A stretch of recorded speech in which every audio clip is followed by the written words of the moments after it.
अब देखते हैं electric field intensity due to a charge ring at any point on its axis. ठीक है, एक रिंग है जैसा कि आप जानते हो, रिंग है। और रिंग कैसे बनेगी? एक वायर को ऐसे मोड़ दीजिए, एक लाइन है, एक वायर है, उसको आप ऐसे मोड़ दीजिए, समझ में आया? तो वो रिंग बन गई। एक रिंग है जिसको हमने चार्ज दिया तो यूनिफॉर्मली चार्ज डिस्ट्रीब्यूट होगा उसके ऊपर due to repulsion. Charge repel करेंगे और रिपेल करके अपनी इक्विलिब्रियम पोजीशन में आ जाएंगे। मान लीजिए हमने इसको क्यू चार्ज दिया प्लस क्यू, और सारा का सारा यूनिफॉर्मली इसके ऊपर डिस्ट्रीब्यूट हो गया। अब हमने निकालना क्या है? इस रिंग के कारण इलेक्ट्रिक फील्ड निकालना है। इलेक्ट्रिक फील्ड कहाँ पे? एक्सिस पे। एक्सिस कहाँ है इसकी? ये एक्सिस, सेंटर पे क्या होगी? एक्सिस। ये देखिए, ये इसकी एक्सिस है। ठीक है, एक्सिस पे कोई पॉइंट है M, कुछ भी मान सकते हो, पॉइंट P मान सकते हो, M मान सकते हो, N मान सकते हो। इस पॉइंट पे हमने क्या निकालना है? इस रिंग के कारण इलेक्ट्रिक फील्ड यहाँ पे कितना होगा? एक्सिस ये है ना, ये एक्सिस देखिए, एक्सिस ये है, इस एक्सिस पे कोई पॉइंट है, इस पॉइंट पे इस पूरी रिंग के कारण इलेक्ट्रिक फील्ड की इंटेंसिटी कितनी होगी वो निकालना है। तो भाई आपको पता होना चाहिए ये चार्ज कहाँ पे है, ये चार्ज कैसा डिस्ट्रीब्यूशन है, चार्ज का लीनियर डिस्ट्रीब्यूशन है या वॉल्यूम का डिस्ट्रीब्यूशन है। जैसे आपको पता है कि चार्ज कहाँ पे है? लाइन के ऊपर, तो ये क्या है? लीनियर चार्ज डिस्ट्रीब्यूशन है। ओके, अब देखिए मैं इसको ऐसे कर देता हूँ, इसको ऐसे रखने की जगह मैं इसको बोर्ड पे ऐसे डायग्राम बनाऊँगा, ऐसे कर दिया मैंने। ठीक है, मान लीजिए मैं इसको ऐसे कर देता हूँ।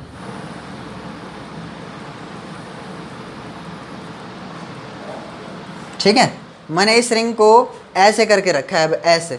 ठीक है, कभी आप ये सोचो और कुछ कर दिया सर ने इसके साथ, नहीं भाई, ये इसकी रेडियस है यहाँ से यहाँ तक R रेडियस। कितनी रेडियस है? R। ओके, और इसकी एक्सिस ये है, इसकी एक्सिस पे कोई पॉइंट है M पॉइंट कंसीडर कर लिया हमने। इस M पॉइंट पे M पे इलेक्ट्रिक फील्ड कितना होगा?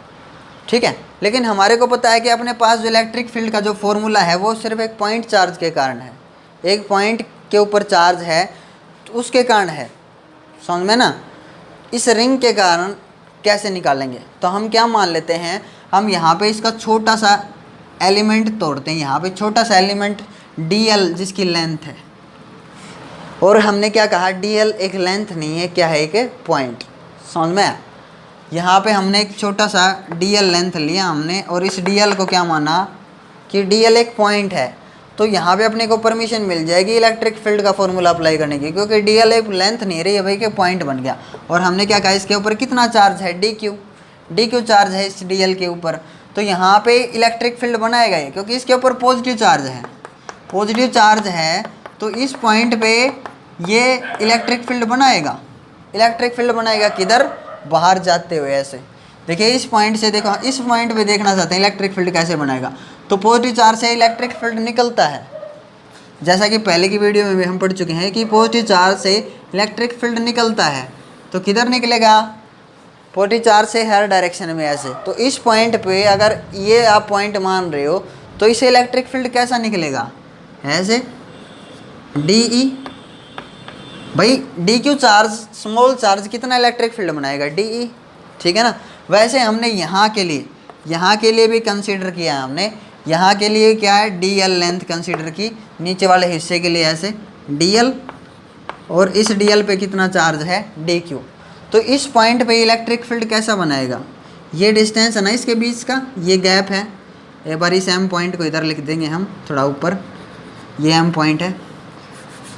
तो ये कैसा इलेक्ट्रिक फील्ड बनाएगा? ये ऐसा इलेक्ट्रिक फील्ड बनाएगा, समझ में? ऐसा DE। देखिए अगर बिल्कुल एक्यूरेट बनाओगे आप स्केल से तो और अच्छा बनेगा। ओके, तो ऐसा इलेक्ट्रिक फील्ड बना रहा है इस पॉइंट के कारण, तो इसके कारण भी क्या बनेगा? DE। एक एलिमेंट के कारण आप DE1 मान सकते हो, दूसरे के कारण DE2 मान सकते हो, लेकिन कोई दिक्कत नहीं है, क्योंकि यहाँ पे सिर्फ 2 एलिमेंट नहीं होंगे।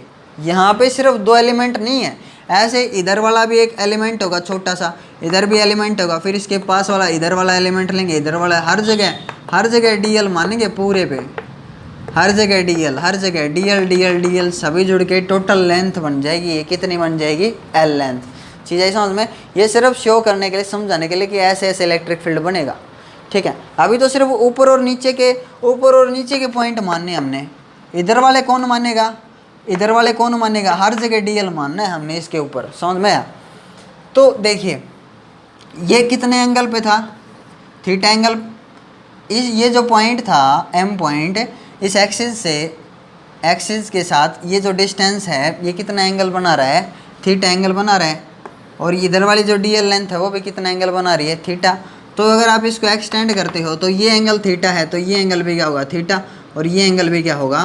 थीटा होगा, पता है आपको। ठीक है, तो हम डी को ऐड करेंगे। टोटल रिजल्टेंट इलेक्ट्रिक फील्ड अगर निकालना चाहें तो हमें क्या करना पड़ेगा? डी को ऐड करना पड़ेगा। लेकिन ऐड कैसे करेंगे? या तो दोनों सेम डायरेक्शन में हो या दोनों फिर अपोजिट डायरेक्शन में हो, तभी ऐड कर पाएंगे। लेकिन आपको दिखाई दे रहा है ये तो डिफरेंट डायरेक्शंस में है। तो हम क्या करते हैं? हम वेक्टर को तोड़ना जानते हैं। हम इसका इफेक्ट एक्स एक्सिस और वाई एक्सिस दोनों डायरेक्शन में देख लेंगे। देखो वेक्टर को तोड़ना सीख रखा है हमने। मान लीजिए ये एक वेक्टर है, फोर्स का वेक्टर, तो हमने वाई डायरेक्शन में तोड़ दिया, इसको एक्स डायरेक्शन में तोड़ दिया। तो हम इस डी इलेक्ट्रिक फील्ड को वाई में भी और एक्स एक्सिस में दोनों डायरेक्शन में तोड़ देंगे। ठीक है, तो हम क्या बोलते हैं उसको? वेक्टर को रिजोल्व करना, कंपोनेंट्स, वेक्टर के कंपोनेंट्स करना, तोड़ना कह सकते हो। तो हमने इसको तोड़ा, एक तो अपनी मर्जी से तोड़ लेंगे इस डायरेक्शन में। थीटा के साथ वाला कंपोनेंट क्या कहलाएगा? D E cos theta. याद रख लेना भाई। ठीक है, अगर आपको याद रहता है तो याद रख लेना। ये थीटा के साथ वाला कंपोनेंट क्या लिखा जाएगा? D E cos theta. Okay, D E cos theta. तो एक तो अपनी मर्जी से इसको ब्रेक कर लिया है इधर इस डायरेक्शन में। दूसरा, अगर आप ब्रेक करोगे इसका कंपोनेंट वाई डायरेक्शन में तो आपकी मर्जी नहीं चलेगी। पहले वाले के कितने एंगल पे होना चाहिए? 90 डिग्री पे। ठीक है, तो ये दूसरा क्या है component? D E sine theta. Okay, अब इसको तोड़ते हैं। थीटा के साथ देखिए, थीटा के साथ क्या है? D E cos theta. ये वाला कंपोनेंट क्या है? D E cos theta. और दूसरा 90 डिग्री पे तोड़ना पड़ेगा। और थीटा से जो अपोजिट वाला है वो क्या है? D E sine theta. तो जितने भी डी ई साइन थीटा हैं वो सारे एक दूसरे को क्या कर जाएंगे? Cancel vertically. देखिए मैं समझाने की कोशिश कर रहा हूँ कि इस पूरी रिंग के कारण इधर इस पॉइंट पे जो इलेक्ट्रिक फील्ड बनेगा वो कैसा बनेगा? ऐसा। इस पॉइंट पे ऐसा, चारों तरफ ऐसा। समझ में? फिर हमने सभी के कंपोनेंट तोड़ लिए और सभी के D E sine theta, D E sine theta, D E sine theta, D E sine theta, सभी के डी ई साइन थीटा ने एक दूसरे को क्या कर दिया? कैंसिल आउट कर दिया। ओके, चीज़ आई होगी समझ में? अब इसका कोई काम नहीं इस डायग्राम का। तो अपने को ई नेट चाहिए। ई नेट किसके कारण मिलेगा आपको? डी ई कोस थीटा के कारण। इलेक्ट्रिक फील्ड नेट चाहिए ना अपने को, तो E net is equals to D E cos theta. तो केवल 2 डी ई कोस थीटा ही नहीं है यहाँ पे, सभी के डी ई कोस थीटा, सभी पॉइंट के डी ई कोस थीटा है। अभी आप कहोगे sir 2 D E cos theta हुआ, नेट नहीं, net 2 D E cos theta नहीं हुआ। ये तो सिर्फ 2 पॉइंट का ही है। सभी पॉइंट का क्या होगा? Summation of all d E cos theta. समझ में आया? अब डी का फॉर्मूला क्या है भाई? ये डीएल लेंथ है जिसके ऊपर डी क्यू चार्ज है, ये डी इलेक्ट्रिक फील्ड बना रहा है। तो डी इलेक्ट्रिक फील्ड कितना बनाएगा? फॉर्मूला क्या होगा? क्योंकि अब ये पॉइंट है और पॉइंट का फॉर्मूला है 1/4 pi epsilon not D Q charge है क्यू अपॉन में आर स्क्वेयर। आर देखिए, आर कितना लिखूँ? Are square. आर देखिए, ये जो यहाँ से इस पॉइंट का डिस्टेंस है वो कितना है? एक्स। ओके, तो ये डिस्टेंस कितना होगा? पाइथागोरस थ्योरम से आप निकाल सकते हो आर स्क्वेयर प्लस में एक्स स्क्वेयर और उसका root. Okay, r square plus x square उसका रूट कर देंगे। सेम वैसे ये डिस्टेंस भी क्या होगा? आर स्क्वेयर प्लस में एक्स स्क्वेयर उसका क्या कर देंगे? रूट कर देंगे। ठीक है, अब देखिए ये जो होगा आर स्क्वेयर प्लस में एक्स स्क्वेयर रूट है, और आर स्क्वेयर करेंगे तो स्क्वेयर से रूट कैंसिल हट जाएगा, तो इसकी वैल्यू सिर्फ क्या रह जाएगी? 1। आई चीज़ समझ में? तो ये डी की वैल्यू होगी। तो यहाँ पे ई नेट निकालना है हमारे को। तो ई नेट के लिए d E summation of all d E cos theta. D की वैल्यू क्या है? डी क्यू अपॉन में 4 pi epsilon naught r square. R square जब सोल्व किया तो हमने ये आया आर स्क्वेयर प्लस में एक्स और इसकी पावर 1। ये बच्चों को समझ में नहीं आता कि क्या आया, कैसे आया पावर 1। जबकि आर स्क्वायर से घटता है इलेक्ट्रिक फील्ड, डिस्टेंस के स्क्वायर से। ये आर स्क्वायर ये है भाई डिस्टेंस इसका पॉइंट से देखिए, इस डी क्यू का डिस्टेंस ये है आर, तो आर स्क्वायर आर तो ये रहा और इसका स्क्वायर कर दीजिए, स्क्वायर से रूट कट जाएगा ना, हट जाएगा तो सिर्फ क्या बचेगा r square plus x square और उसकी पावर क्या है 1। समझ में आया? अब देखिए ई नेट इज इक्वल्स टू कितना आया देखो, अब डी की वैल्यू लिख दी मैंने, कोस थीटा की वैल्यू और लिख देता हूँ। कोस थीटा की वैल्यू क्या आएगी, बेस अपॉन हाइपोटेनियस। बेस क्या है देखिए इस ट्रायंगल में, ये राइट एंगल ट्रायंगल है तो ये बेस थीटा के सामने वाला देखो परपेंडिकुलर, और ये रहेगा बेस और ये रहेगा hypotenuse. Base upon hypotenuse r square plus x square root, और इसकी वैल्यू क्या लिख सकता हूँ 1/2। देखो रूट की वैल्यू मैं 1/2 लिखूँगा। Okay, so E net is equals to summation d q upon 4 pi epsilon naught x नहीं भूलना है, एक्स है यहाँ पे देखो, r square plus x square और इसकी पावर 1 और इसकी पावर 1/2। जब बेस सेम हो तो पावर जुड़ जाते हैं। R square plus x square 1 और 1/2 जब ऐड करोगे आप 1 प्लस 1/2 तो आंसर क्या आएगा, ये देखो 2, क्या आएगा answer 2 plus 1 is equal to 3/2 है ना, 3/2 आएगा आंसर। तो आंसर आएगा 3/2। ओके, तो बेस सेम थे तो पावर जुड़ गई, 1 और 1/2 ऐड हो गया, 3/2 हो गया।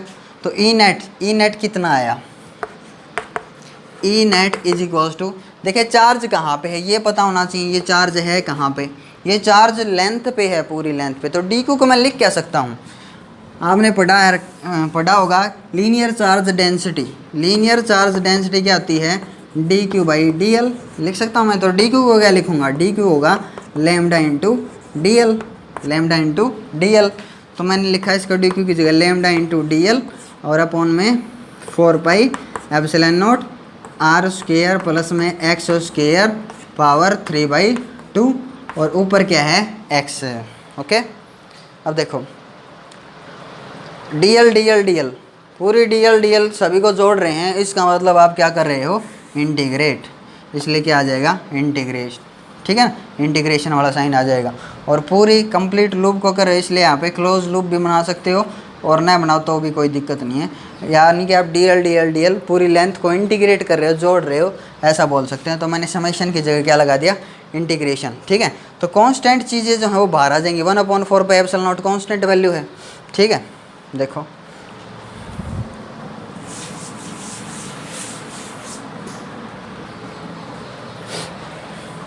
ई